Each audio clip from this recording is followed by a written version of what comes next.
Ian Falgout, born right here in Morgan City, Louisiana, and ended up becoming an international session and a touring musician. Okay. How long ago are we talking when you made that jump? I went through all the band programs and stuff through music here in town and in school, and then we ended up moving to Southern California when I was in high school. Okay. And we were there for about a year, and then we had some deaths in the family, so we had to come back and help out with all the different stuff dealing with that. And then the plan was my folks were going to be moving back to Southern California, and I ended up having scholarships for University of Miami, Florida, Nicholls, LSU, Southern Miss, and I didn't want to stay in the Gulf Coast. I'm like, well, I want to go to California. I want to be a rock star, you know? And so I ended up turning down all the scholarships to be able to go back out to Southern California. And that was blind, that. basically? Yeah. Yeah? Yeah. I had figured I was going to go to, they had a music institute, Musicians Institute of Technology. They had a guitar institute, and they had drum institute and bass institute, and they had a Grove School of Music, which you could actually get a degree in. And I never ended up doing that. But I ended up putting myself into Santa Barbara City College and started working on and I ended up having a music major and a psych minor out there. Back in grade school, what instruments were you playing? Drums. It was just drums? It was all drums. When I was about 2 years old, I had the nickname Bam Bam. Okay. You know, the same old thing. Kid crawling in the little extra little cabinets, banging on the pots and pans, close the door so it'd be a little bit less intrusive.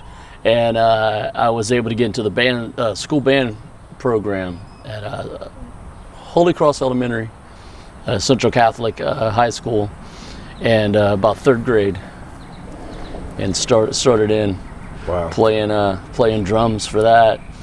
And our band director said, you can't just play drums because everyone wants to just play drums. We wanted everyone to have another instrument. Oh, really? Okay. And so I tried trumpet, but my lips are too big to play trumpet, and so I ended up playing baritone. Okay. So, but I'm glad that he pushed to have different instruments, because you're reading bass clef, you're reading treble clef, and it gets you more diversity as a musician. So as much as I hated it, I'm glad that he did push us to have to play other instruments. And I'm told, is this right? I'm told in grade school music curriculum, if you want to be in a certain bit, like maybe symphony, you got to do jazz, or vice versa. Like there's usually kind of parallel programs, and maybe one is a bit more advanced or more selective than the other. Was there anything like that? It was mostly, especially early on, you were just doing your standard concert band type pieces. They didn't really have what you would say would be like a jazz band or like a contemporary, music type band at all. They had the little school band, and then you had the marching band when you got into junior high school. Right, so marching band is like, you got to do that if you're going to be in band. Yeah. And then there's something above and beyond that. Yeah. Okay, yeah. I got you. And that would be, what, jazz or symphony, or what would they play? It was for the marching band? No, like above and beyond, if you wanted to do anything else. This was a really small band.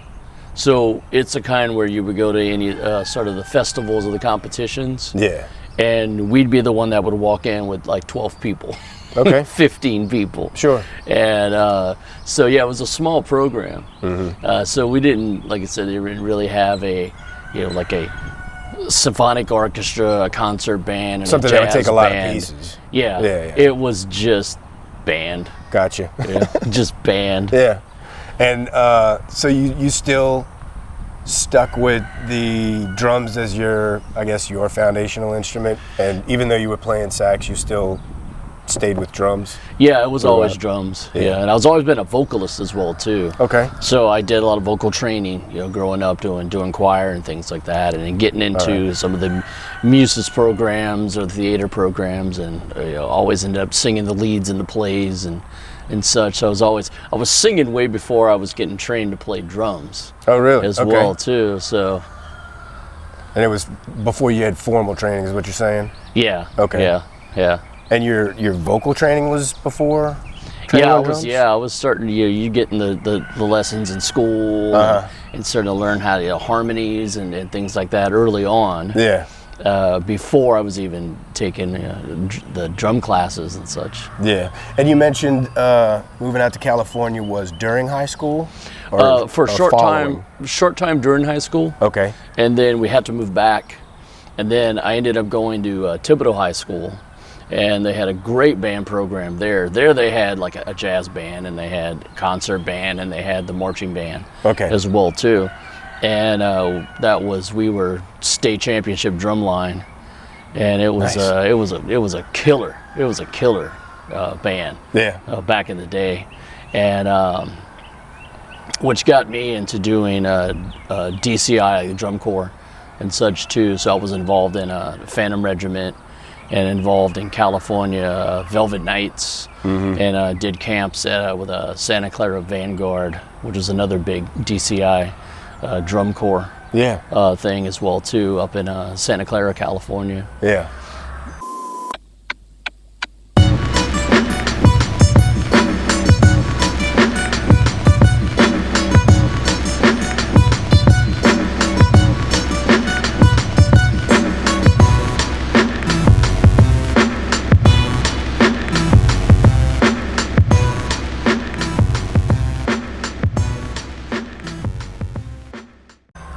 So, having gone there for a short while, I'd imagine that was encouraging you to go back and take a stab at a music career? I mean, a lot of people don't just up and cut out unless it's a desperate time. Do you know what I mean?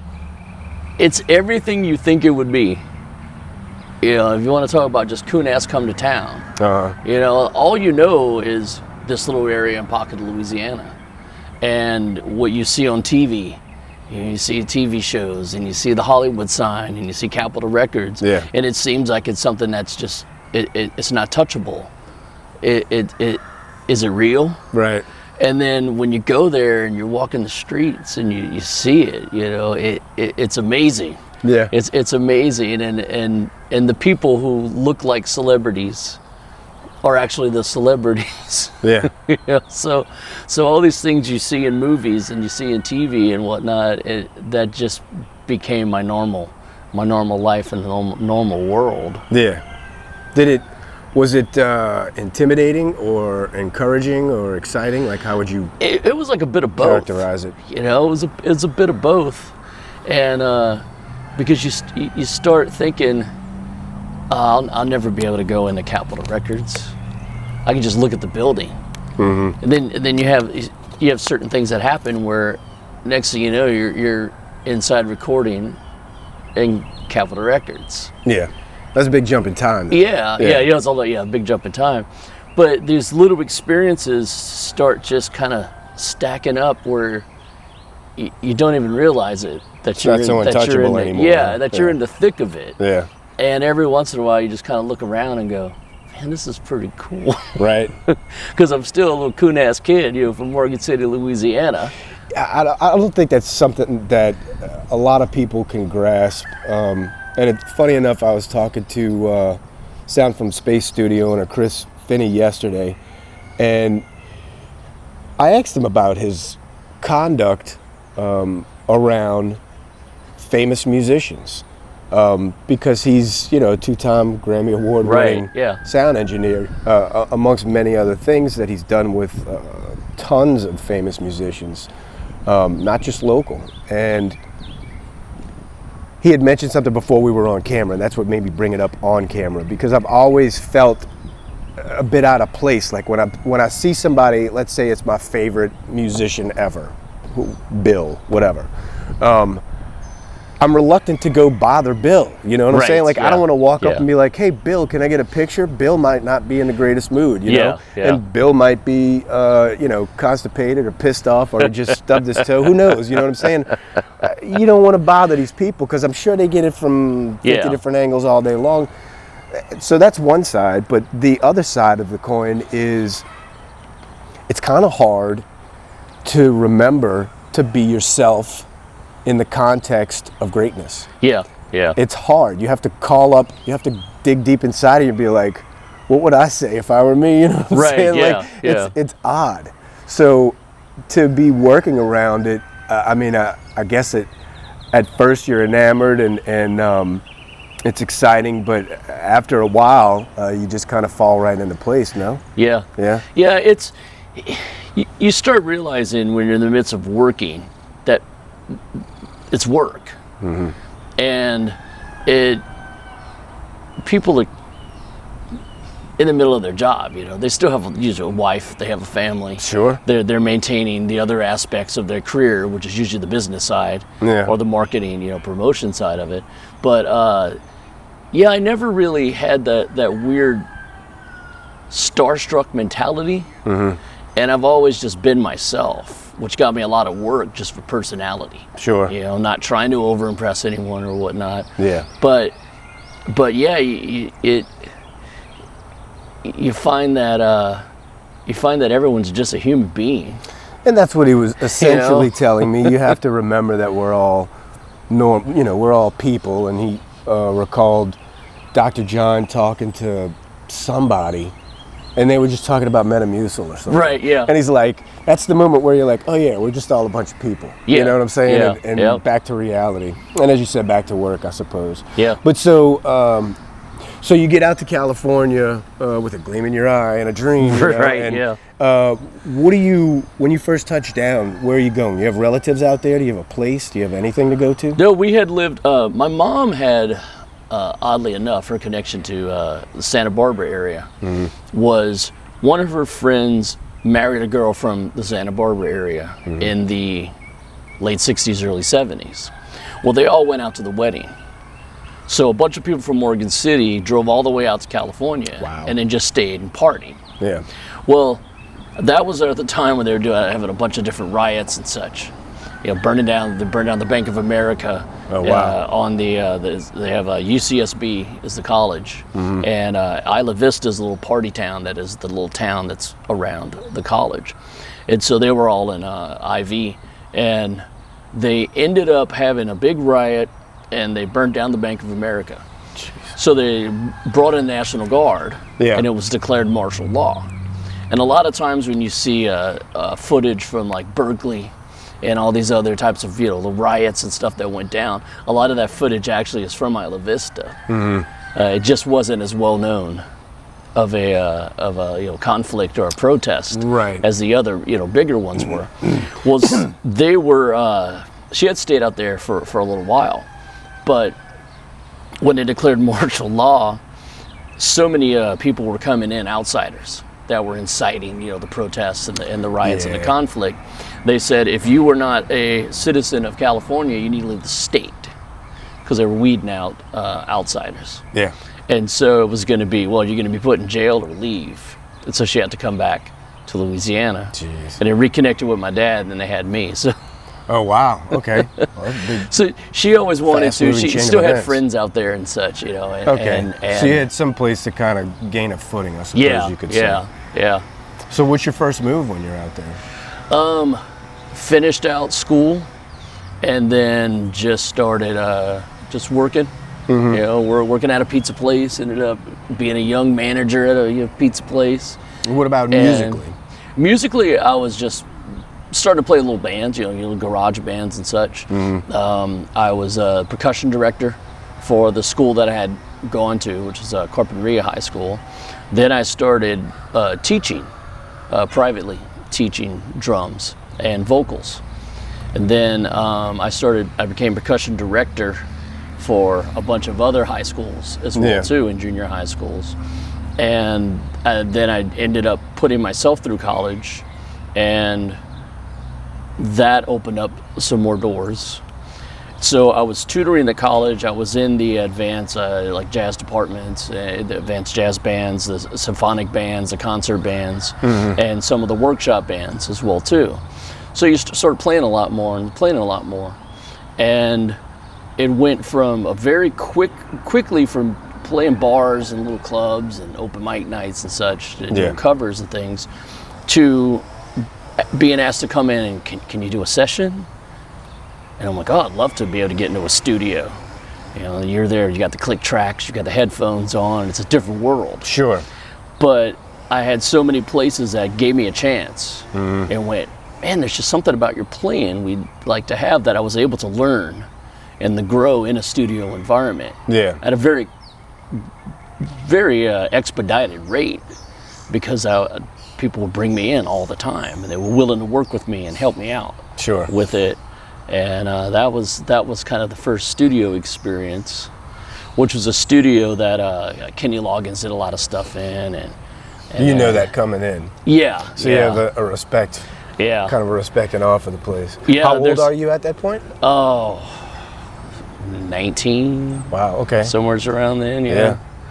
And it's like little things where you're doing the background music for like Kenny to come in and just do a bunch of radio spots. Yeah.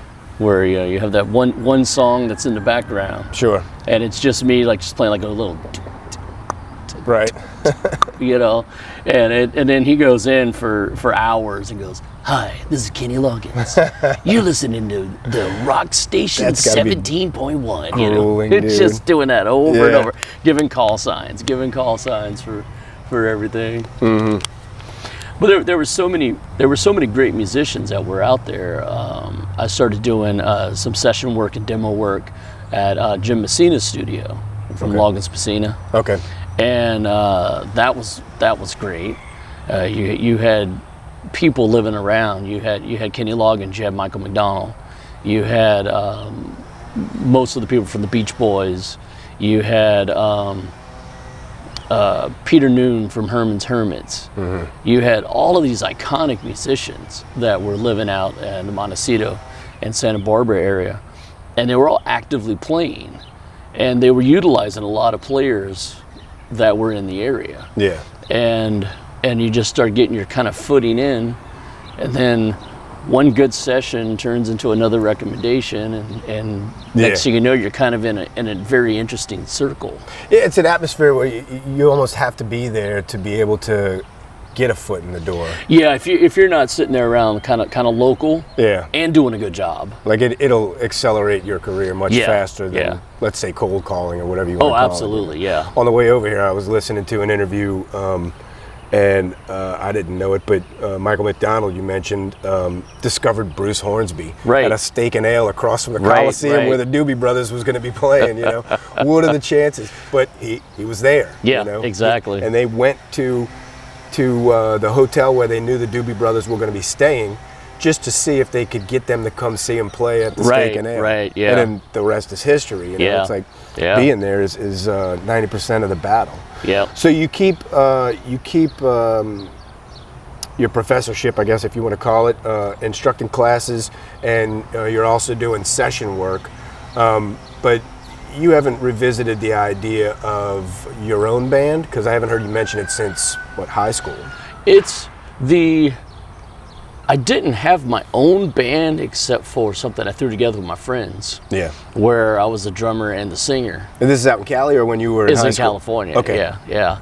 And so I was always, I got under the hired gun status for a really long time. And was that your comfort zone? That was what you preferred? Yeah, you get to a point, especially out in Southern California, you're in LA all the time, you know, you're in San Diego, you're up in San Francisco, Santa Barbara has its own music scene, and you'll have your own bands, but it's hard to make it. Yeah, sure, and it's probably overly saturated as well. And when you're beginning band, you're not making a lot of money. Yeah. You're kind of doing the pay to play and the whiskey and all the different, iconic clubs that are in Hollywood. Sure. You're doing all of that, but you're not coming in because you're a local Santa Barbara band or a local LA band that's been together for 6 months. So you're not going to come out and sell out a show as a headliner, obviously, unless you're signed and the label's backing you on those types of things. So you do a lot of casual work, a lot of session work, just filling in the gaps, in the calendar. I'm assuming that the environment was robust because the music labels were out there, so they had a lot of strong recording studios and lots of work for session musicians. Yeah, they did way more than now. That's for sure. What's changed? Social media. One, social media with the outreach. Because I do a lot of remote work. So I just get sent the tracks, and then I'll cut drums or I'll cut vocals, and then I just send them the tracks back, and then they will put them together, mix them, produce them, and release them. Right. So you couldn't do that back in the day, and they wanted people to be in the room with them. You know, they want to put a face to a name and be able to work with and really feel out. You know, the human element was still there, you know, in the 90s, you know, and into the early 2000s. That sounds horrible. You know, they want to be in a room with you. Yeah. They want to know your personality. Yeah. And because it translates on recording. Sure. Yeah. You know? It sounds horrible that you have to point out that the human element was still there back then. Has it vanished today? I guess so. Remote work has really killed that vibe altogether. It isn't that it's killed it. It's just that it's a realistic way of being able to work. Yeah. And you don't have to go and rent out $1 million studio to do an album. Sure. You know, everyone has a pretty good studio in their house, or the ability to cut vocals, guitars, drums, or whatnot. Yeah. Very well. Right.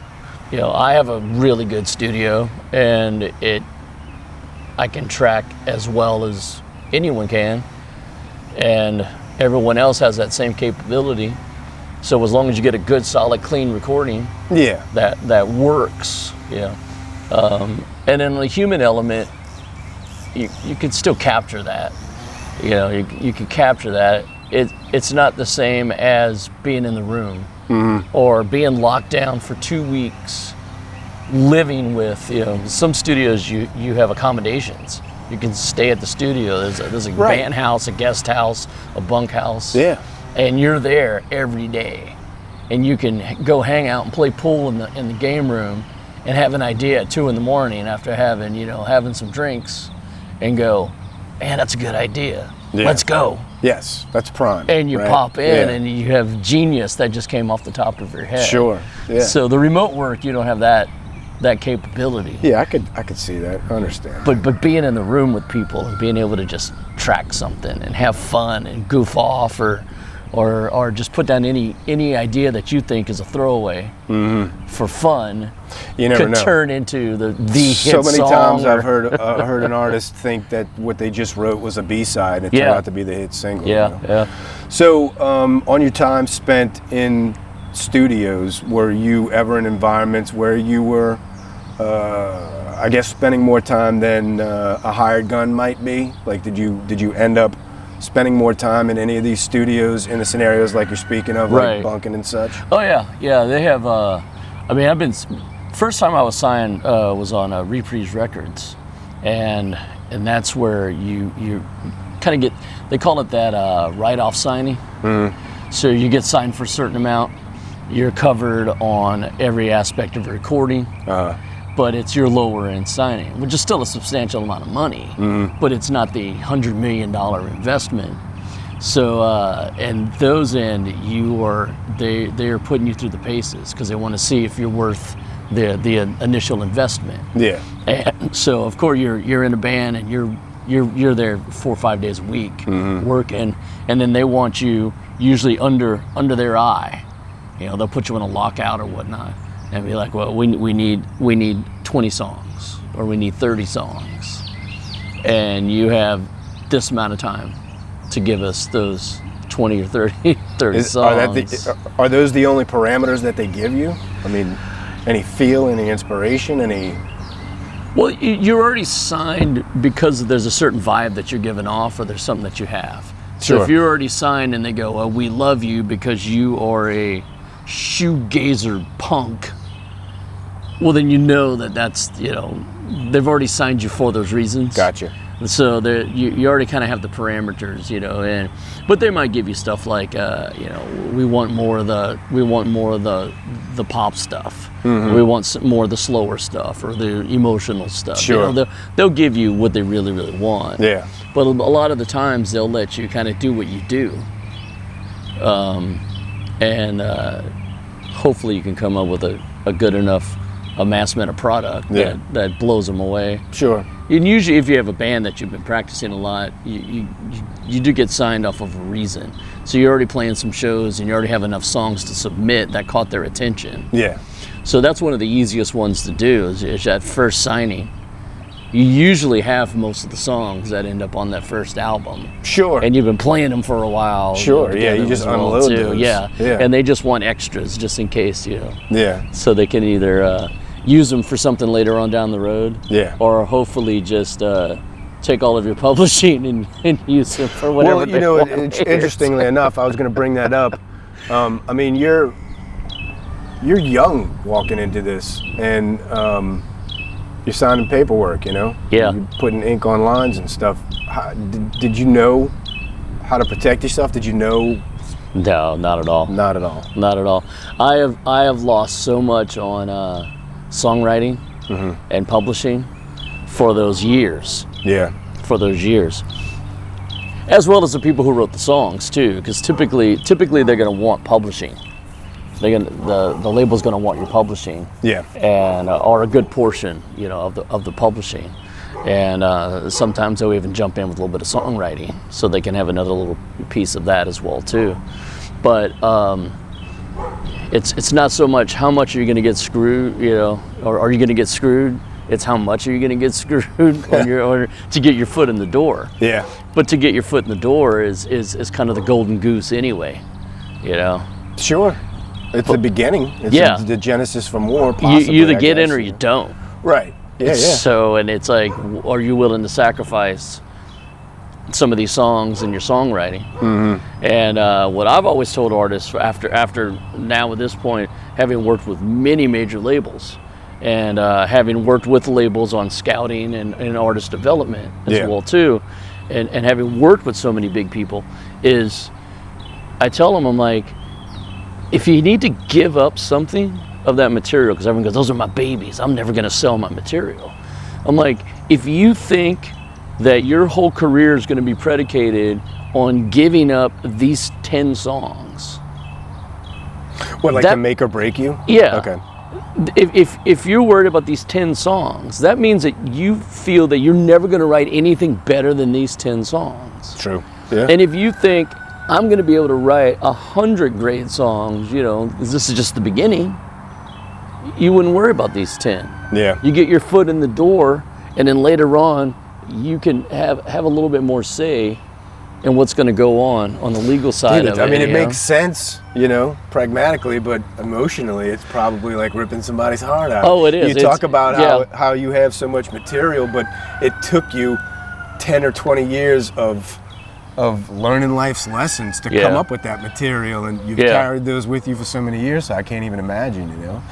I don't know why this popped in my head, but I recall a moment when I was trying to craft an email to send out to thousands of people, and it had to do with NewOrleansMusicians.com.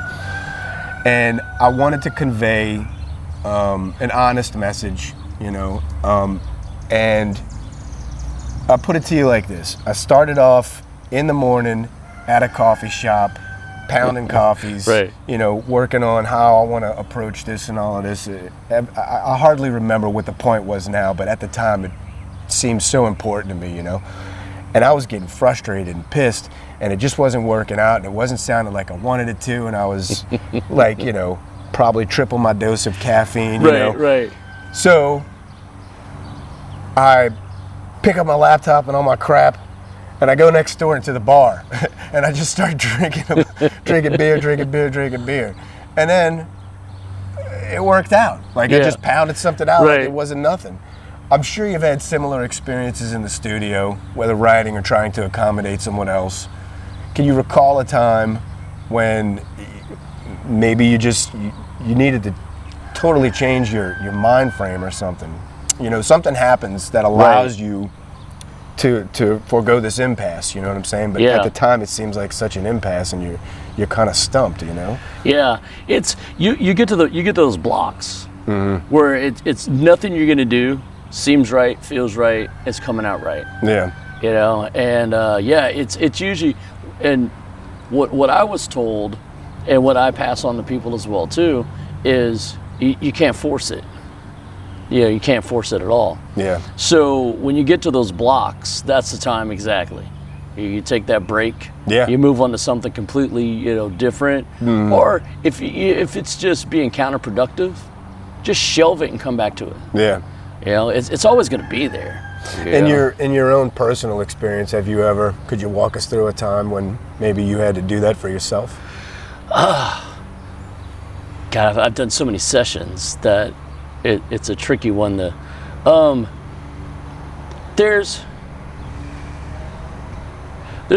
I can tell you one time that I never got past it. Okay. Well, now I'm able to either convey or understand when someone is trying to tell me something. And that could be anything from music. They go, these are triplets. You're going to do quarter note triplets, but I want you to have this one retarded a little bit at the end. Or they'll be like, I need this lazier. I want this to be swampy. I want this to push, you know. Or I had, you know, people will be literally Eric Burden for the Animals. I did a couple of shows with him, and he started talking in colors. Yeah. He goes, man, I love that part there, but it's a little bit green, and he wanted it a bit more magenta. Oh, I mean, good luck, brother. But I understood exactly what he was saying, because there was a physical aspect of I knew what he was talking about when it was green. His motions and his presence. Yeah, okay. Just the way he's. Yeah, I was gonna say that's got to be an in-person thing, because if that was in print, I'd be walking out the room throwing my hands up. You know. And then it's like it's just a little bit more magenta, you know, and you can understand because he'll sit there and just kind of vibe out. Gonna stick with you. Yeah, vibe out with you. I've had producers do that same thing, where they want to have, you know, they want to convey something in a really strange way. You know, just ethereal ways of explaining something that only makes sense in their mind. Yeah. And you hope that you can tap into it, and usually you find a way to be able to tap into them. But yeah, there's been hundreds of different times where you're just stuck on something. Yeah. And this is take number 20, and you're like, this is just ridiculous. Come back to it. You know, you go to a different song, or you just call it for the day. Come back in with a new, fresh mindset. Does it get worse? And usually the next point? day, take one. Boom. You know, you got it. I can believe that. Does it start to get worse? It seems like if you're just trying to force something, at some point it has to start devolving. Yeah, it's just counterproductive. Yeah. Counterproductive. And usually it's going to be in the first few takes that capture the magic. Yeah. And you go through it, and then after, you know, take 10, 15, 20, you go back and you listen, and it's like take 1 or 2. That was the best one. Yeah. You know, there might be a few flubs in it because it's raw, but that was the best way. Yeah, that was the best one that came out. Yeah. But the only time I ever had something where I went, I have no idea, was it was a signed product out of Santa Barbara, and the bass player, who was a friend of mine, it was Lynn Strait, who was a singer for Snot. And him and I are in there. It's a 3-piece thing. It's a production deal, and we're rehearsing. And the singer goes, hey, on that one part, can you do something on drums that's kind of like, and I'm like, oh, like this? He's like, yeah, perfect. And we get to the part, and we play it, and he goes, I stopped it. It was kind of like, you know, or more like, same shit. And I'm like this? And he goes, yeah, it's perfect. So this happens about 4 or 5 times. And I'm like, you mean something like more toms? And he goes, yeah, like toms, like, you know. And I do it at toms. He's like, perfect. And it was never it.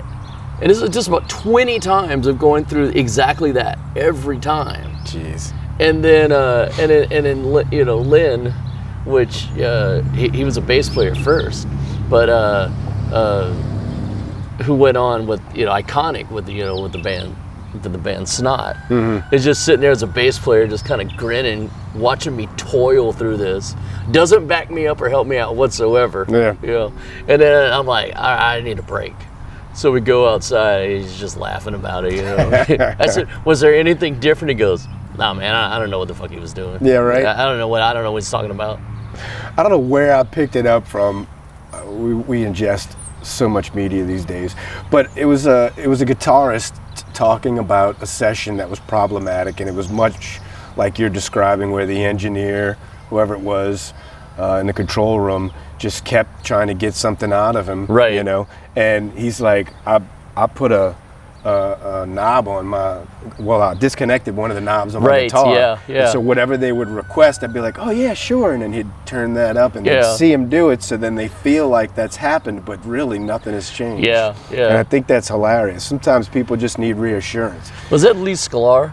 Like I said, I couldn't remember. I consumed it in an instant. It moved on like a locust. Yeah. It was like one of those like, it's just not feeling it. It's almost like the suck button. Yeah. You know, the fake like suck button. Yeah. You know? Like, let me turn my suck button off. Yeah. But that's funny that you bring up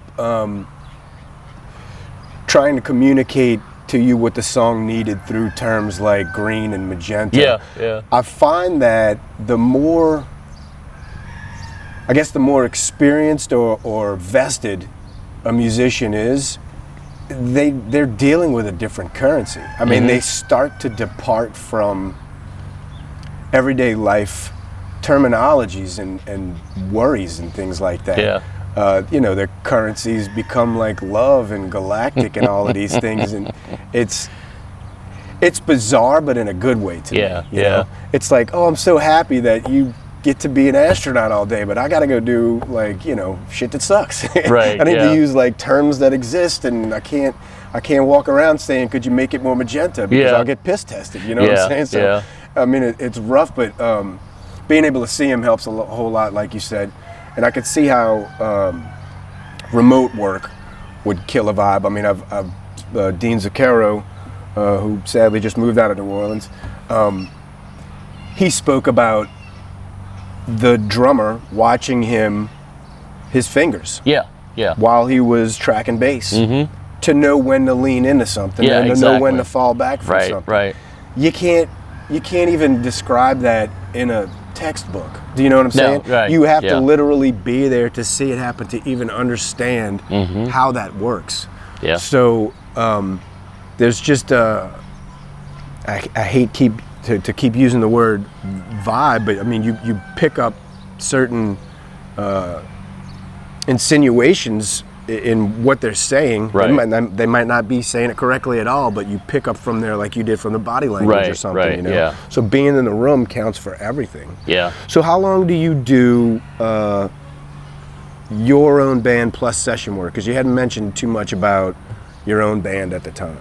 Well, you have different elements of your bands, especially out in, you know, California, is, you know, you'll have this original band, then you're in that heavy band, and then you're in that pop band, you know, all original, you know, as well too. And it's tough because the original stuff, when you're starting out, even if you have a back and you have an end, you know, it's still work, and no one's paying you to work on this original type stuff, you know, early on. And so if you're doing a lot of covers and you're teaching and whatnot, you get stuck with, I believe in this, but it takes a lot more work and it's way less money to be able to put in your time that you really need. You know, you said, be in the room with everyone, grow that brotherhood and that sisterhood, you know, in the bands, and just create something that you feels magic and is viable and tangible and hopefully marketable as an audience. So there's been times when I've had to pull back from playing as much, or pull back from doing session work, so that I could focus on this original band that I believe in. Yeah. And usually I'm not going to do that unless I really believe in it and we already have someone that has interest as well too. So when you have interest and you from a label, or you know that you might have, they're helping fund, or they've got a production deal or something like that. Yeah. Then you're a little bit more motivated. I mean, that makes sense, because you believe, that we're on the list. Yeah. We have a really good job interview with an in, and hopefully you can land the big job. With it. Doesn't always work out that way, obviously. Sure. But yeah, you have to. You put in that time on and hope that it pays off. But you got to balance out with everything else, because you can't just you can't just sit in a room and write songs without making any money. Well, sure, yeah. So, how long of a stretch are we talking in California, kind of jockeying between bands and session work? That was from early 90s up through into about 2007 or so. Okay. And we had I started playing. They had an interesting band, and it was Christian Love, who's Mike Love's son from the Beach Boys. Okay. Who's in the Beach Boys now. Christian's in the Beach Boys, and the band was the lead guitar player was Crosby Loggins, who was Kenny Loggins' son. Okay. And then I had a friend of mine, Joe Cathcart, who his mom was one of the Lennon sisters that was on like the Lawrence Welk show and such. Okay. And his dad was Dick Cathcart, who was the lead trumpet for the Lawrence Welk show. Mm-hmm. So they're like old school entertainment music royalty. Yeah. And so I brought him into this band. And Joey was also in the band Nelson, Rick Nelson's, the Twin Boys, Matt and Gunner, long blonde hair. He was in Nelson, for all their hits and such as well too.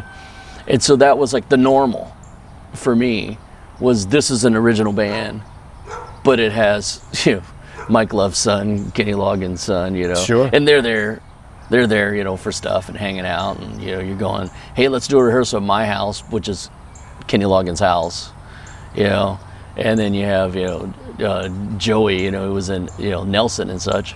And so it's a little bit just different world than if you're in Thibodaux and you just have a local band with some friends. Yeah. There's always some sort of with those types of bands. So you can believe in it, because usually there's a reason that you're in it and you're putting the time in. Yeah. And then I had a band called Windsor, which started off as a band called Devro, and that was out of Santa Barbara. And the singer had some great tunes, and we recorded it, and there's two brothers on guitar, and we ended up, when they started off with the MP3s, like they had mp3.com had come out, and then you would submit your song, and then they would send you a CD, and it was just a silver CD with like a laser etching or something. Yeah. And that was your cheapest way to get physical CDs Demos. To sell. Oh, okay. And then they had a website, and people could go and download the MP3s. Mm-hmm. And we were beating out like Foo Fighters and Fiona Apple just as this Santa Barbara band, because people liked the tunes. Yeah. And that got us into some things with Bruce Floor from RCA Records, and so like everything kind of had an in, you believe in it, but there's always an in, and then the singer took off to Sweden, just disappeared. Jeez. And then so we decided to form another band called Windsor, which was basically the same people without the singer. Yeah. And I was given Garrett Kowalko. I was giving him drum lessons for years, and his daughter's Kaylee Kowalko from Big Bang Theory, and what is it, the 7 Rules for Dating My Teenage Daughter, or whatever the name of the show was called, with John Ritter. Yeah. So she would take a lesson once a month, because the more things that you can have as an actress, the more skills you can have, the more work you're going to get. Okay. Yeah. So So I taught Kaylee drums for a few years. I'd go to their house and whatnot, give them drum lessons and things. And she actually played drums on a few of the TV shows as well too. And I was like, hey, I taught her and her dad, taught her that. Yeah, that's funny. So when do you get? I guess you would call it a big break, or what would you call a big break? Well, we had many different signings, with stuff as well too. Reprise Records, put a lot of money in, so that gave me, being in an original band, the experience of recording, in Seattle, seeing the aspect of what a real label does for promotion and marketing and such. Yeah. Now, the band kept getting shelved, but you were still going through the process. Yeah. Playing with a bunch of different people, and being able to travel internationally, that was another level that just gave me a lot of experience. Yeah. Tell me something about that. I didn't know you were. You start getting into a little bit of a loop of different people. Like we had like Nicholls from Steppenwolf, and I would play with him. He had a cover band called Lone Wolf. Then he had originals, and then you just start meeting different different people. Yeah. And it might be something where, here's a show, we need someone for 4 dates. Hey, have you heard about NewOrleansMusicians.com? It's a place where articles, music videos, interviews, and streaming music from Louisiana musicians can be found. Fans can join free. Music business professionals can join free too. And Louisiana musicians can join for free as well. It's also the place where Louisiana bands go to network and get free promotion. We've definitely got plenty, like this band. Check them out.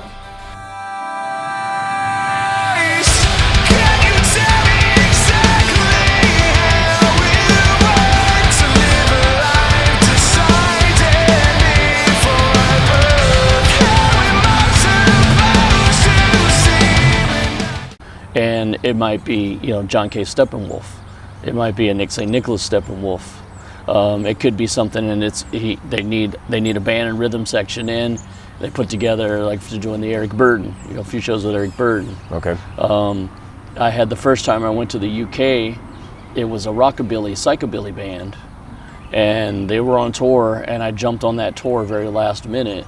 So I was learning material on the plane, flying out to Heathrow. Yeah. From LA. And you just get these different experiences. Yeah. That they're usually pretty good, but it's once you kind of get in the loop, it's like, hey, can you do 3 weeks? Can you do 3 weeks on tour with this? Can you do 2 weeks, on tour with this? Yeah. Can you come into the studio and do this and this and this? You're constantly working. Have you ever had to turn down a job because it was too close to learn all the material in that amount of time? I mean, that's a lot on your shoulders, Not because of not being able to learn the material, because that was my reputation as that guy. You can give him a 50-song set list and he's going to know it tomorrow. So it was never about the being able to do it. It was just logistically, could I do it? Gotcha. Or what was the best option? Yeah. I had been on with a band out of the UK, and we were recorded in Nashville, did the tours and whatnot. And when I got out of that one, I had a choice of joining a touring country band that had a year and a half of work booked, solid. Tour bus, management, little label, promoter, booking agent, production team. Yeah. Pretty good. Right, yeah, kind of really mid-tier. Kind of mid-tier. It wasn't the major label stuff I was used to, but it was solid and it was working. Yeah. And it had some potential. So I had a choice of doing that and having a year and a half of work, solid, contracted, or doing a show with Daniel Powder. And it was a one-off show. It paid well, and it was going to be filmed for a music video for an award show being broadcast like in Sweden or Germany or something like that. Yeah. And with the possibility of getting on the gig. But it's LA, and I've heard that thousands of times. Yeah. Oh yeah, you come in and do this, hey, you might probably going to take you on the road, and it's like, no, you never had any. You already had your drummer signed up. He just couldn't make it that night, or didn't want to play for that little amount of money. Yeah. And so I ended up not doing it in lieu of going out because the time frames didn't work out. In lieu of joining the country band, and so I referred a friend of mine who had been taking some lessons with me, some master classes on, and he did it, and he did a great job, and he ended up touring with them for a while. Get out! Oh, they were being honest. Yeah. All right, what are you gonna do? So being in the room gets you more gigs. Word of mouth gets you a lot of gigs, and you seem to stay pretty busy throughout. I know that you mentioned your first experience recording in the studio was pleasant because I guess it was accommodating an environment for you to be able to record. Which did you prefer between?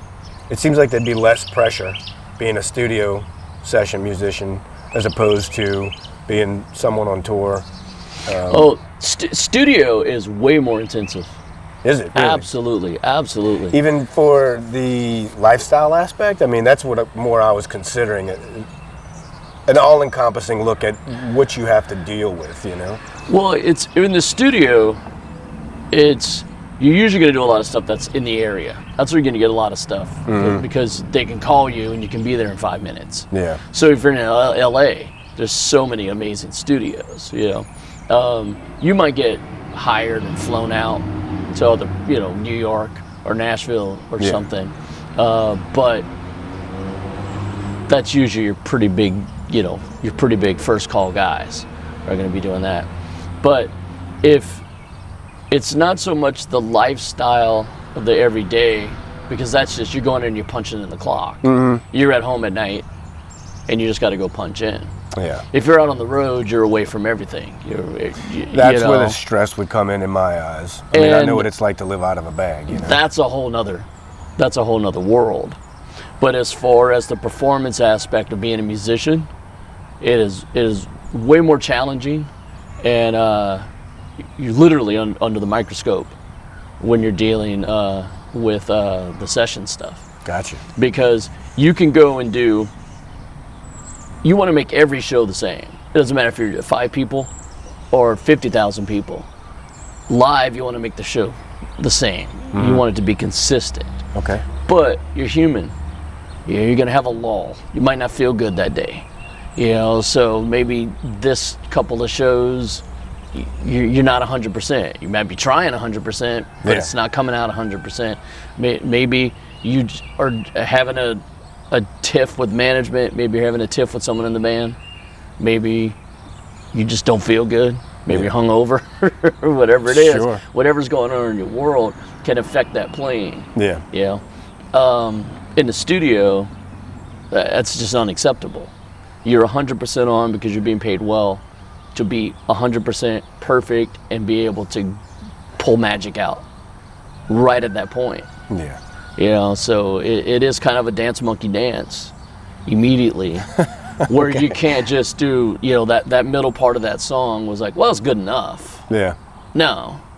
Where if you just kind of lay back and don't give it your all in a live show because you're tired or your mind wanders, for whatever reason, it gets lost in the wash in the whole energy of a live show. Gotcha. Good point. You have the ability to kind of push and pull. Yeah. Maybe your times you're rushing a little bit, or maybe you're pulling back a little bit, or you don't hit that note, just properly. Yeah. It gets lost in there. You do that in the studio, it's immediately heard. Yeah. Stop and start. And your vibe too. If your personality is clashing with someone it's just not going to work. Yeah. Unless you're able to create such magic. You have to be that indispensable to put up with. If the magic is there on tape, no matter what's going around with personalities and such, if the magic's there on tape and you're getting the product out, at the rate that they needed to come out at, then that's fine. Yeah. People will put up with that. You mentioned the pay. Is there an average pay difference between session work and being out on the road, or oh yeah, it just depends on the size of the project? What is it? What dictates? Yeah, you the very first label signing, we each got a signing bonus. Each person got a signing bonus. Yeah, and then that kind of helps you because you're locked in. They want you to do stuff. You pay a few bills. You know, you can live a little bit because they want you to have about 3 months. I think for us, it was about 3 months of just working on material and giving us this amount of songs. And so you get like 10 grand each or something like that. Yeah, I think it's something around there. And then we were stipend. I was making $1,100 a month. That's how much we were paid. We were stipend. Gotcha. Because it literally is just the label giving you a credit card, and they need to recoup it. Yeah. So they put a lot of money in for you, give you that money, but they need to recoup all of that money. So unless they're selling units, you're not making any money to go to the recoupment. This is future sales though. No? Yeah. So they're putting up money. They're paying for your recording. Yeah. They're paying for your marketing. They're paying for all the promotion. They're setting up the shows. They are going to be paying for your merch and everything like that as well too. Yeah. So they're doing all the work, and they're going to sell that stuff and hope they're going to make a profit off of it. Yeah. So you don't really start making money sometimes until they start reaching tier levels. Like thresholds to pay out? Yeah, okay. yeah. So like, when we sell this many units, you'll start making, 2 cents. Yeah. As a band. Yeah. You can split the 2 cents of each CD that would be sold. Right. When the merch starts selling, when we make this much recouped for merch, then you'll start making this much, back. But if you never reach those, they put that investment out, and they've made nothing, in return, while they're still paying you. Yeah. So, my very first label was $1,100 a month, and then I asked my drum tech, I'm like, how much are you making per month? And he was like, it was like $2,200, $2,300 or something like that a month. What? And I'm like, I'm making $1,100, a month. He goes, I would trade with you tomorrow, man. Why? Because I was doing it, and you're part of that band, and you're part of that, Gotcha. that whole thing, that product, and you're treated like a king. Yeah. But yeah, your live stuff it is very varying, but you're usually going to make way less money playing live than you will going in to do good studio work. Gotcha. Because that's a guarantee that this is what you charge per hour, minimum. And you usually don't go in with you're doing work for hire. So unless you're part of the songwriting aspect, right, I get that. You're not getting any, you're not getting any songwriter as such, unless you heavily contributed, to the song. So you're taking material that's already been written, and you're putting in, as a side guy, a drummer, a bass player, or, session guitar players and stuff. You're coming in and you're playing for a certain set amount, and then that's it. You walk away from it. When you're playing live, it depends on the budget of what you're doing, Sure. You talked about getting signed, and it was $1,100 a month, and you knew it was 3 months. Do you essentially, as a musician for hire, have to turn a blind eye to the future? Because, most of us, if we were told tomorrow, hey, in 3 months, you're not going to have a job, you're going to lose your job in 3 months, there would be a little bit of panic. There'd be a little bit of worry. A little bit of that would be on my shoulders every day. Yeah.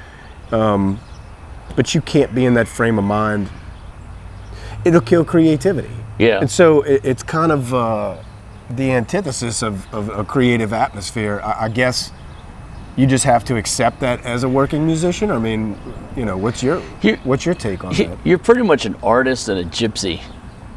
Right? Because I never, until I've gotten older, in my life, I didn't know where I was gonna live. you know?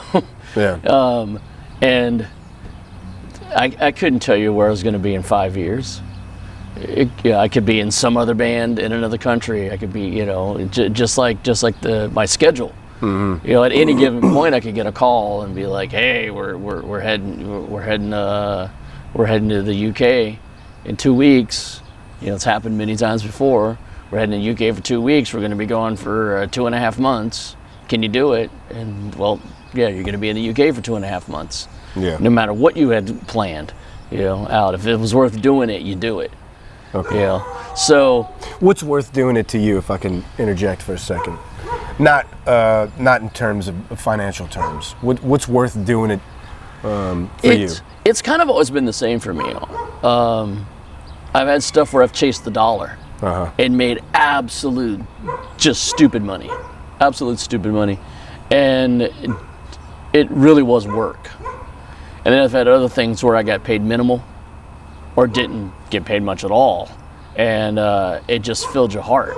And it gave you either a new outlook or rejuvenated you or gave you an experience that you could never buy. Mm-hmm. You know?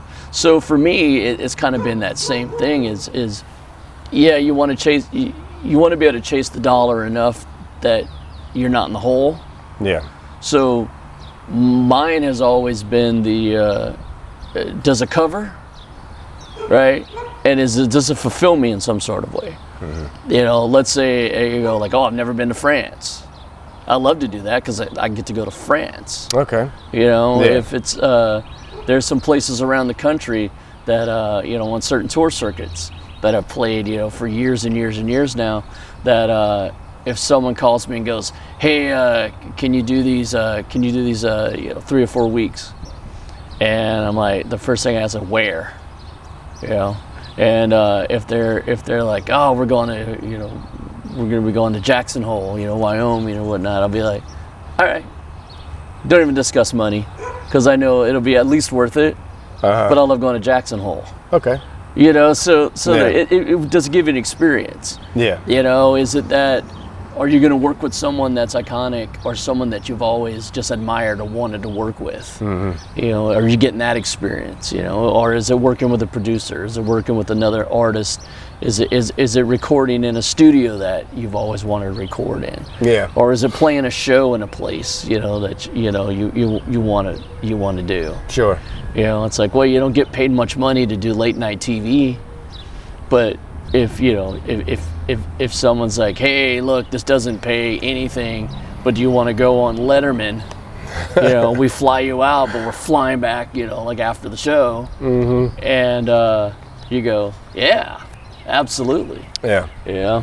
For the experience. Yeah, that's cool. just to be able to, you know, to say you did it on. And, yeah. And I know some people who just they chase the dollar hard, and they might have been fiscally successful, but they've missed out, and talk about the things they missed out on. Sure. Because they're like, no, this is my rate, and they're not going to budge, you know, on it.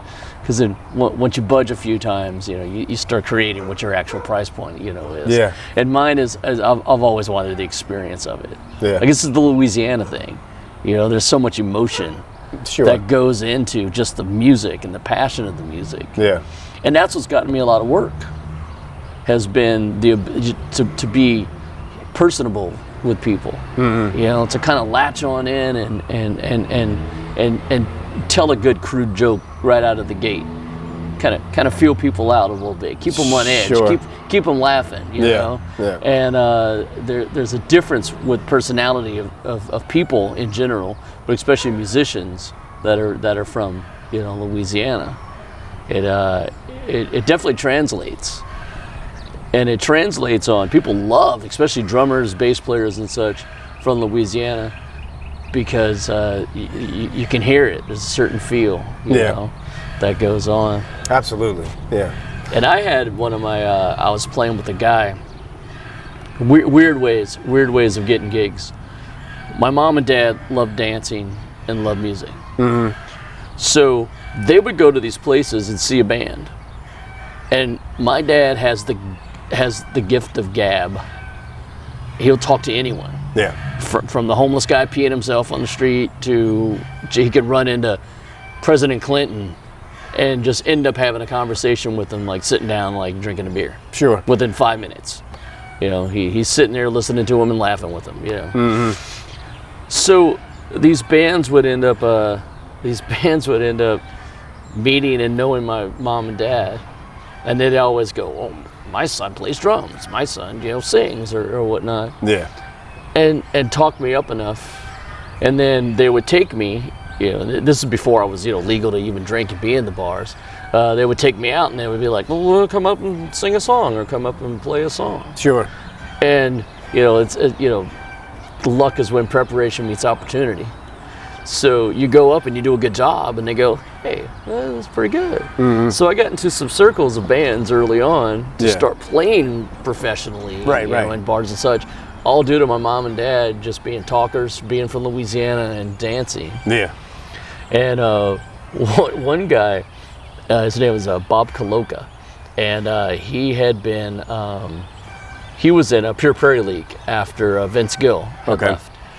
And he had worked with Strawberry Alarm Clock and, you know, other older bands as well too. And he had a band that was just a cool band. Mm-hmm. You know, these guys, you had guys from playing session dudes, you know, and whatnot, and Paul Barrere from Little Feat was part of his circle. Yeah. And Paul would actually come in and fill in and play some of the songs. They had some original songs that were Louisiana swampy, you know, that he did. And then so they bring me in. So at the time, I've got chops. You know, I've got chops. I can play all the fast stuff. I'm there, you know, learning Rush albums and, you know, and trying to do all the fast stuff and whatnot as a drummer. Yeah. And just very technical. You know, playing the jazz fusion. You know, and I was a bit busy, and my time would slip when I was busy. So I would fill in with them all the time, and then they were gonna give me a notice because I'm just playing too much bullshit. Mm-hmm. You know, it's like it's a 2-beat country song. You don't need a, you know, in the middle of just a 2-beat, you know, boom chicka boom chicka, you know. Yeah. And I try to show off and do those things, and then we're doing a show, and he threw the song at me. He goes, "You don't know this song, but it starts off kind of swampy," and it was one that Paul had written, and it starts off like a boom to boom to boom to boom to, you know, your standard, you know, 3/2 clave, like New Orleans kind of swampy funk, and I just jumped into it, you know. So I heard it, and I was like, you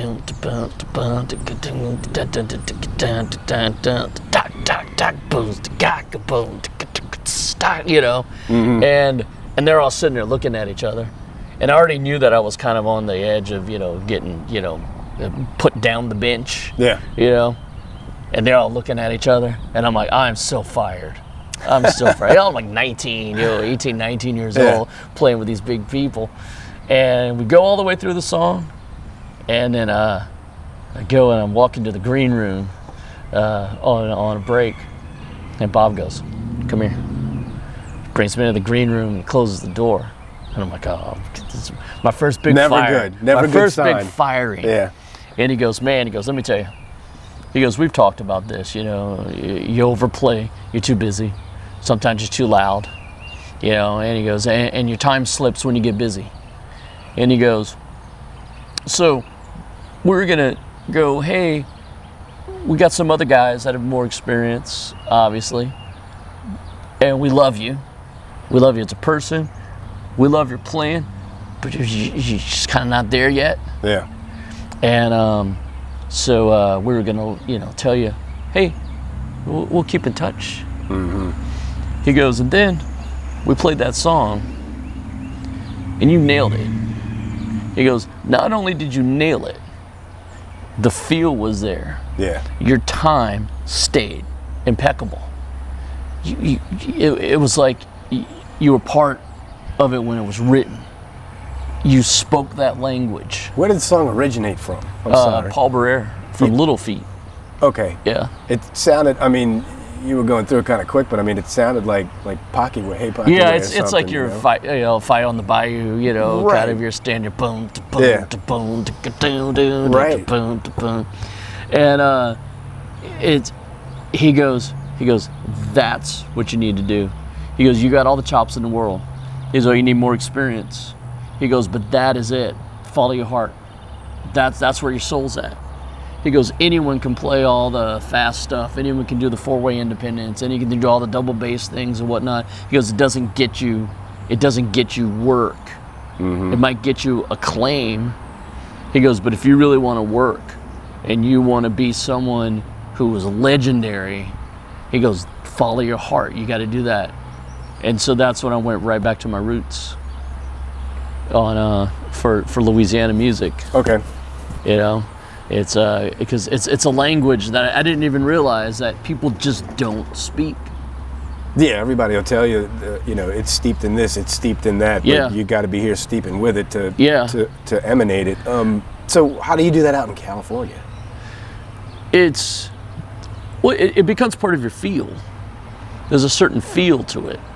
You know? I'm saying, how do you implement that? How do you follow that path? Is there such a path in California? Well, that's what I'm saying is it's not about doing New Orleans or Louisiana music. It's about you're getting hired because it's instilled in your playing. Yeah.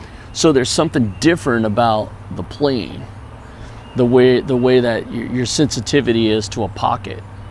Sure. Where if I'm playing something that might be a little bit more blues and shuffle, it's going to sound different. It's going to sound even just a normal rock beat. It seems as though that would be a dime a dozen here and hard to find out there. And maybe I'm wrong. I would say it used to be. Mm-hmm. Because I find the level of musicianship has changed out here. Mm-hmm. The people, you either had really good musicians or you had people who just weren't good back in the day. And those ones that were really good always had a little bit something special if they're in Louisiana. Mm-hmm. Because they weren't learning from YouTube. They weren't learning from videos. They weren't learning from apps. Yeah. They were learning from listening and being dragged along with other people and being taught by people who lived it and felt the music. Yeah. So it was more organic. It was more hands-on. And then now you have tons of musicians. Everyone has a guitar. Everyone can play some chords on a guitar now. Where back in the day, you didn't have that many people. People didn't have drum sets when I was growing up. Yeah. It was hard to do. It was expensive. Yeah. And then now you've got 11-year-olds with drum kits that are better than mine. Yeah. Probably 20 or 30 of them just in this in this city. Sure. That have great equipment. And they learn everything off of YouTube, and now everyone's minds are just absorbing music. I mean, there are more resources, I'll give you that, but way more resources. There's a difference between knowing theory and knowing the pocket. Yeah, because exactly. The pocket ain't on theory. Yep. And you brought up guitar as an example. You can know every chord in the book. You can know mathematical heavy metal. Mm-hmm. But if you're not strumming with a feel, then it's going to come out like a computer just regurgitated it. So I would think that following your path or following your soul at that time, it already lied within you. Yeah. My concern was being able to. You're saying that you became relatively known for that, I suppose, but my concern would be finding instances where that is the fit, because otherwise you're the greatest square peg, but there's nothing but a bunch of round holes out there, so being versatile, you can still eat, I get it, but I mean, how do you follow your soul with a native language that is not spoken there, essentially? Well, it's not about that you're implementing a New Orleans or a Zydeco type feel. Yeah. It's that it's the fuzziness wrapped around what you're doing. So I could go in and play a very high, almost like emo punk. But because there's a sensitivity to a pocket, that's where the difference comes in. That's where the language, comes in. Yeah. So anything that I do was known for having a certain feel, whether it be very electronic, more dance type music, or contemporary pop, or if it was blues, or if it was even just higher to do, like swampy type stuff. Sure. But even in a alternative rock type environment, it was still known that this guy comes in and has good feel. Yeah. Good pocket. Right. And it's not so much that you're taking and trying to insert New Orleans licks. Same thing with I got to be really good friends, and he became my mentor as a drummer, Earl Palmer. And he's from New Orleans. Yeah. He's even the guy who it's been said that he even coined the phrase funk. Okay. Make it funky, And so he did, Dave Bartholomew. He's on a lot of the Little Richards and hits, and he's on a lot of Fats Domino's hits as well too, and played with Professor Longhair, and then he moved to LA, became one of the most recorded drummers in history. Yeah, and it's his time. So you listen to him, he's playing surf music, he's playing the old rock and roll, he's playing all these different types of, jazz. Yeah. He's a jazz guy, one. But you hear all the diversity of everything he's recorded, from like You Lost That Love and Feeling. He's a drummer playing on the Flintstones.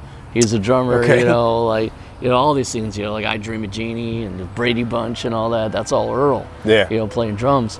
And so you don't hear New Orleans drumming, you don't hear jazz drumming, on those tracks that aren't jazz or aren't a New Orleans-based music, but it's this feel. Sure. It's the underlying vibe, his sensitivity to the music. That's I'm sure there different. Are places. I mean, it may be subtle or it may be obvious. I recall a part of Dr. John's autobiography, Under a Hoodoo Moon, where he talks about musicians a musician's exodus of sorts out of New Orleans. There was a new sheriff and a new mayor, and the street economics weren't working out so well. They were being meddled with heavily anyway. Some musicians were kind of migrating out to LA. Right. And they were finding session work, and they were sending word home, and they were getting more of these New Orleans artists to come out there and find session work. So, I mean, there's a whole nother side to this that I'm not privy to, so it's kind of hard to sense what it was like. Yeah. It just seems like it would be possibly more of a challenge than say here, but I mean, alternatively, if you're trying to do it here, well, everybody's got that. You're not going to necessarily stand out for that. You know? So there's a lot of good guys who went out there. John Vodakovich, who I think is one of the quintessential, he's New Orleans drumming. He is a personification of just New Orleans, drumming. And he was telling me about, he went out there for a bit, but John is so just that laissez-faire man. Yeah. And a lot of it's a culture. It's people go out there from New Orleans and everything's easy, It's called the Big Easy for a reason. Yeah. They go out there and it's just an absolute culture shock. Sure. And it's not so much that they can't handle the music and they can't handle the pressure of playing the music. It's that absolute culture shock of being on the West Coast and everything is quick, you know. Yeah. It is a rat race. And you need to sacrifice a lot to stay in the loops. That's for sure. Because once you're off the Rolodex, you're off the Rolodex. Yeah. They've got 25 other people as good as you or better. It's a music epicenter. That they can call up and they get along with half of those guys. They love them.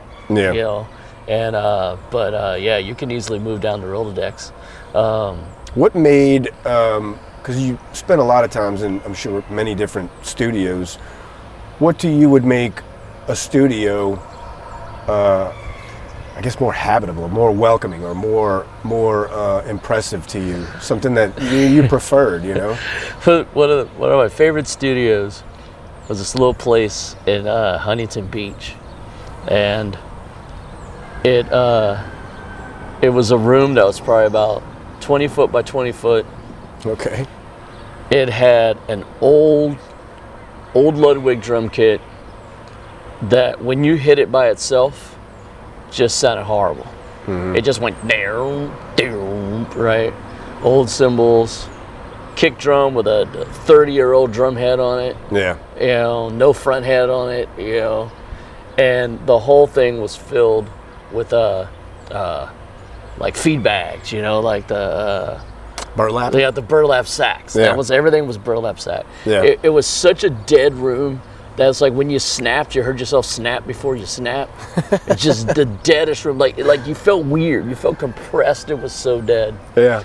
And the guy had it's called the Lincoln Lounge, and the guy had 2-inch tape, and he had a great vintage board. And I would bring in my drum kits because I didn't like that kit. And I bring in my drum kits, and at the time I was already having endorsements and stuff. So I bring in the killer kit. I got this new kit. Gotta try this. Oh, this is a great snare. This is my new snare that they custom made for me. You know. Yeah. And I bring it in, and I would track, and it never sounded as good as his house kit did. And like because of his warmth as a producer and an engineer. Yeah. And just that simple dead room vibe. The sound was so good that it was extremely comfortable because it was rewarding.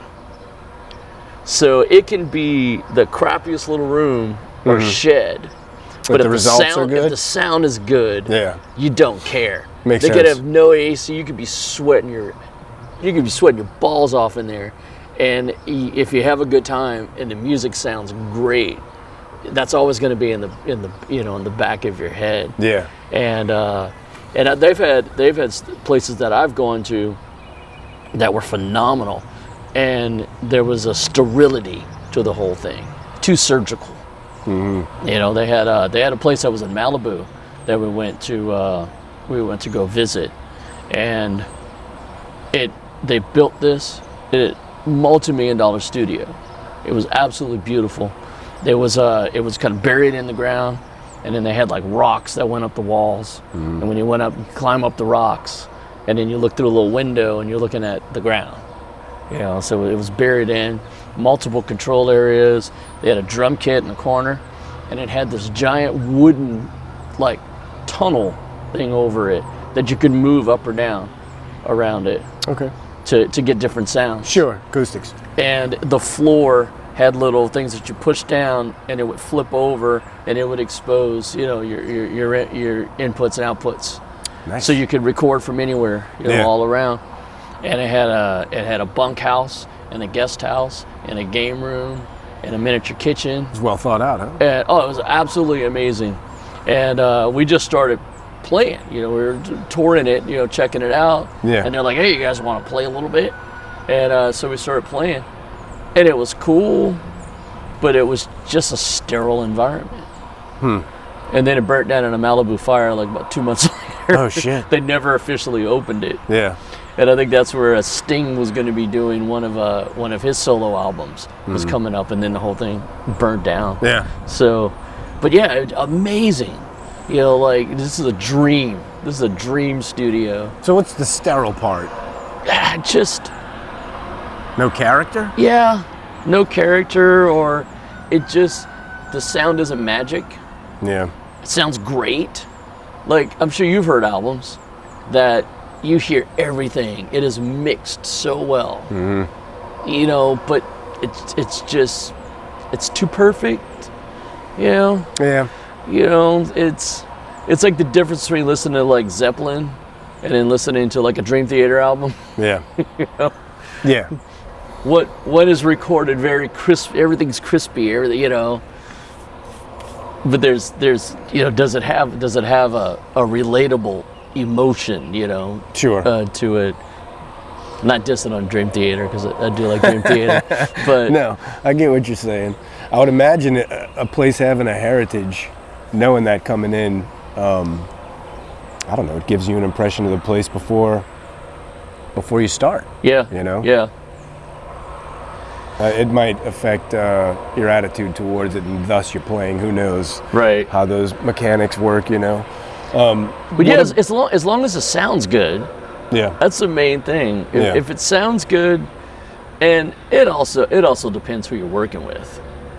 You know, if you're working with people that it just feels like it's a job, or feels like a chore, or it feels like you just have to keep making, it's pulling teeth to make magic, you know? Yeah.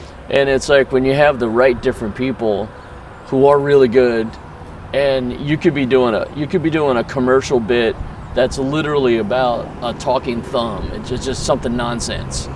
You know, it's about squirrel. Mm-hmm. It's about just nothing. It could be the dumbest song in the world that you just can't even connect to, because, you know, like I said, it's about a thumb, or sure, you know, whatever. But when you're in the room and you're trying to create that musical palette to tell the story of this thumb, is everyone's on the same page. Your goal is to create something. Your goal is to give that emotion in audio for that stupid whatever it is. Yeah. And then when you start finding it, now you have a connection to it, because you go, that was just really neat what we did. Right. You know, with it. So it's pretty interesting the way you can have the most heartfelt emotional song that, you know, you're a part of that emotion with it. But there's also the element of being able to create something out of something that's superficial, but that's where the magic comes in, and that's going to be with the people, and it's with the people in the room. Yeah, you know, and it's, you can't buy that, you can't program it. Yeah, you definitely can't AI it. Yeah, definitely. You know, I wanted to ask, I guess, looking back, do you have glimpses into places where, I guess, with the business aspect of music, do you have glimpses into places where you should have turned left when you went right, or, you know, could maybe in the form of imparting advice for others? Right, do you know what I mean? Yeah. I'm kind of one of those people who, like, everything happens for a reason. You know, I'm not a regret guy. Sure. By any means, but throughout the career, it's hard work. There's a lot of sacrifice. You know, I don't have any kids. Mm-hmm. There's a reason I don't have any kids, because it was never the right time to have kids. Sure. You know, if I'm going to be gone, there's been times when from when I left my house, turned the key, and put that key back in for the first time, it's been 10 months. You know, you're gone. Yeah. And if you need to take something that's worth it for whatever reasons, you take it. You know, if it means you drive 6 hours last minute and miss someone in your family's birthday party or a friend's birthday party or something, because it's worth it to hand someone a CD that is somewhat of note. Sure. You do it. Yeah. You know, we had the guitar player for Windsor, got a last minute thing saying, hey, if you want to do Warped Tour, be in San Diego in like an hour. And he drove speeding from Santa Barbara, which you cannot get to San Diego in an hour. Yeah. And went all the way down, and that's how we ended up getting the Warped Tour. Nice. Was hey, any West Coast shows you guys want to do, just let us know, and if we can't get you on the main stage, we'll throw you on one of the secondary stages. Yeah. You know, and there's a big sacrifices, you know, that go into those. Yeah, I would imagine. But as far as what to do and not to do on, like I said, I don't really have any regrets, because one door closes, the other one opens. Yeah. And I've always been able to go, oh, well, this sucked, but I can't keep dwelling on it. Because if it's gone, it's gone. That gig's gone, or that chance is gone, or that opportunity's gone. Sure. And it's learn. If it was your own fault, learn what you did. Learn from it. If you got fired from it, why? Yeah. And then make it better. Mm-hmm. You know, and then those other doors that open, if you keep pushing, you're always going to keep finding, you know, better opportunities and such down the road. Sure. And as you learn, every opportunity is a better opportunity because you're more advanced than you were, you know, beforehand. And I would guess it would just be don't stay static. No one is the best, you know, at all. There's always someone who's way better than you. Gotcha. And if you don't stay static and you keep progressing, you know. Yeah. And I see a lot of young people in, you know, with these days, they think they know it all. They got it. I'm a pro because I own all this pro gear and I have a studio and I'm already playing and I can play my instruments well. Yeah. It's like, yeah, but have you ever been on arena stages? Have you ever had to last minute come in where your monitors don't work in a very high level situation? Have you tried to please these artists who are the best artists in the world? Mm-hmm. You know, have you worked with those types of people? Have you worked with people who don't even speak the language? Have you had to come in and write a song with someone, you know, last minute? You know, it's all these different types of scenarios and situations that some of these people just don't have. Yeah. But they think they got it all. Yeah. You know, they know everything. It's like, man, those experiences are there for reasons, and they give you that knowledge. You know, they allow you to be humbled, so you can learn. Yeah. You know, from it, and always take that in constructive criticism as well too. And I've been lucky enough to just like, you know, Bob, you know, telling me that's your soul, that's your heart, follow that. I've had so many people spend the time, which is beautiful. They spent the time to tell me what I could do better. Yeah. You know, legends telling me, try this. You know, play stuff for people, play stuff for Earl, play stuff for other, you know, more notable people that I knew. And they would go, wow, that's a good song. But I would do this and this and this. Mm-hmm. And then, you know, instead of going, well, I did it for a reason. You know, well, when you show it to a few notables and they all kind of say the same thing, there's something to it. Yeah, listen. Mm-hmm. You know, there's a reason that they're there. You know, there's a reason that they're where they are. And, you know, it's that whole saying, you know, the shoulders of giants. You know, you got to be on the shoulders of giants. Yeah. They carry you all the way through. Mm-hmm. And if you're there to listen, people are telling people all the time what they can do to be better. You know? So yeah, there's not really something that I would go, oh, I wish I would have done that instead of that. Because any one of those forks in the road or whatnot, I kind of never really looked negative on. Yeah. I never put a negative connotation to it. I just kind of keep moving forward. Sure. And make the best out of those, you know, out of those situations. Yeah. And it's brought you to where you are now. You have a band currently. Would you like to shout out? Well, I have the last few years. I've had a national touring band called Kid Shicker, mm-hmm. and that has a song that's songs out globally on radio. It's on all the streaming platforms called Louisiana Hearts. Mm-hmm. And it's on multiple stations in Louisiana as well too, and I'm in the process of recording, putting out some more songs. Gotcha. So that's like literally on the list, you know, going through demos and starting to run demos on them. A couple of them are almost finished. I just need to do vocals, and I do my own solo show. So with my solo show, I'll go in and I play the tracks, but I cut my own tracks. Uh-huh. So I cut my own bass and drum part. So it's not karaoke, you know. Like right. Some people just literally put on a karaoke track. No, but you are the backer.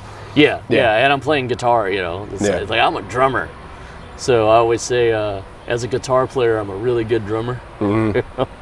But on my solo show, I'll do a lot of songs that I've played with the artist. Mm-hmm. You know, and I'll tell some stories, you know, about, you know, some of the stuff.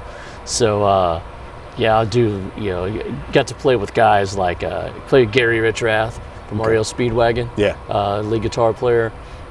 Played with him for a few years, so I do some REO, you know. and different guys, guys from like Dire Straits, and Jack Sawney, who had passed away a couple of years ago, played with Jack. So I'll honor Jack and do a couple of things. Playing with Bob at just Pure Prairie League. Yeah. There's all these different ones that I have, stories on. Like, I'll do a Who song because I got to play with John Entwistle and got to hang out with John Entwistle numerous times on. Mm-hmm. And so you always tell the stories. First time meeting him, like 6:30 in the morning having breakfast, and he pulls out a bottle of booze.